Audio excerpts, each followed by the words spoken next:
اليوم غادي نهضروا ان شاء الله على الحدث اللي شغل بزاف ديال الجماهير العربيه والافريقيه، وهو اقصاء المنتخب الجزائري من كاس العالم بعد الهزيمه امام منتخب سويسرا بنتيجه هدفين مقابل لا شيء. بداية المباراة كانت متوازنة، والمنتخب الجزائري دخل بعزيمة كبيرة باش يحقق التأهل، لكن المنتخب السويسري عرف كيفاش يسيطر على مجريات اللعب واستغل الفرص اللي جاتو. الدفاع الجزائري عانى بزاف، والهجوم ما قدرش يخلق فرص خطيرة بالشكل المطلوب.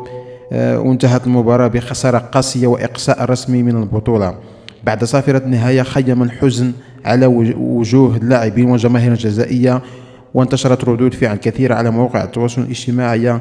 كاين اللي حمل المسؤولية للمدرب بسبب الاختيارات التكتيكية، وكاين اللي شاف أن المنتخب قدم ما عنده، ولكن اصطدم بخصم قوي كان أكثر جاهزية وتنظيما.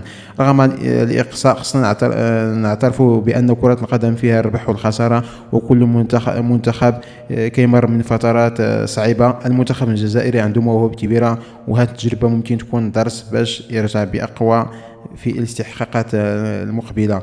أما المنتخب السويسري فقد استحق التأهل بعد أداء منظم وتكتيكيا. وفي الأخير بغيت نسمع الرأي ديالكم في التعليق. واش السبب الرئيسي في إقصاء الجزائر هو أخطاء المدرب فعلا، أو ضعف الأداء، ولا قوة المنتخب السويسري؟ إلا عجبكم هذا الفيديو ما تنساوش نشترك في القناة وفعلوا الجرس باش يبقى وصلكم أي جديد، وبارطاجيو هذا الفيديو باش يوصل للجميع. فهذا تحليل منطقي من الإعلام التونسي فتحي المولدي. وان شاء الله بارطاجيو واشتركوا في القناه، ونتلاقاو ان شاء الله في الفيديوهات القادمه. والسلام عليكم ورحمه الله تعالى وبركاته.